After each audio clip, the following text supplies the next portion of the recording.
বোনের বিয়ের দাওয়াত খেতে আসলাম ঢাকা কেরানীগঞ্জ। আসসালামু আলাইকুম, সবাই কেমন আছেন?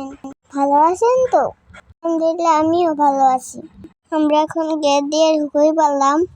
মাশাআল্লাহ, খুব সুন্দর বাজে সাজাইছে। এখন আমরা কাকার বাসায় যাব।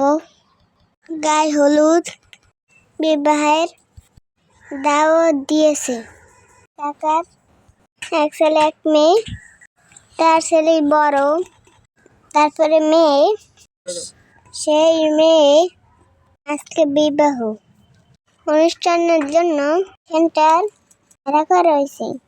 এই সেন্টার খুব সুন্দরভাবে ডেকোরেশন করছে। অনেক ভালো লাগছে, মাশাআল্লাহ, ডেকোরেশন অনেক সুন্দর। লাল নীল দেখে পরাণ জুড়েছে।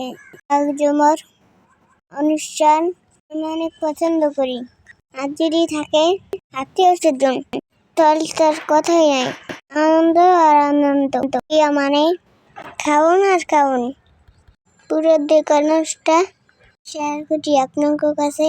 এখনো কেউ আসে নাই, আমরাই প্রথমে আসলাম ডেকোরেশন দেখতে। ভিডিওটা আমার বাবা করছে। আমি আপুকে নিয়ে পাড়া হয়ে গেছে সাজেদের জন্য। দেখি ভাবলাম আপনাদের সাথে ভিডিওটা শেয়ার করি। পুরো সুন্দরভাবে ডেকোরেশন করছে, অনেক ভালো লাগছে। আর কেমন লাগছে অবশ্যই জানাবেন। এখানে আমি, আপু আর আমার ছোট বোন আর চারটে ভাই বোনেরা এনজয় করছি। বড় বোনের বিয়েতে যারা ছোট ভাই বোন আছে তারাই জানে কি আনন্দ হয় বড় ভাই বোনের অনুষ্ঠানে। দেখুন, আয়সা অনেক মজা করতেছে। আয়সাও জানে অনুষ্ঠানে অনেক আনন্দ খুশি। বসে পড়লাম বরের জায়গায়, দিকে ভাবতে শুরু করলাম অনুষ্ঠানের আমি মনে হয় ও দান অতিথি। যাই হোক, এখানে কিছু আগে আমি আপুর গায়ে হলুদের অনুষ্ঠান হয়েছে।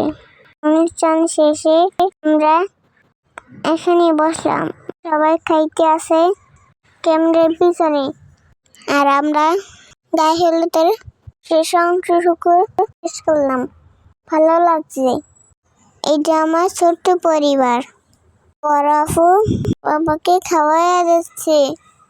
ইনি হচ্ছে আমার বাবা, ঢাকায় ব্যবসা করে। সেই ক্ষেত্রে কাকার সাথে পরিচয় হয়। এমন সম্পর্ক হয়েছে আপনের চেয়েও বেশি। আমার বাবা তার জীবনের চেয়েও ভালোবাসে এই কাকাকে। আমরা যখন বলি কাকার বাসায় যাব, কাকা বলতে সে বোঝে একমাত্র রফিক কাকাই। আবার আমাদের কে কোন ভাবে। যাই হোক, দোয়া করবেন লামিয়াপুর জন্য, জীবন সুখ বরকত হোক। আল্লাহ হাফেজ।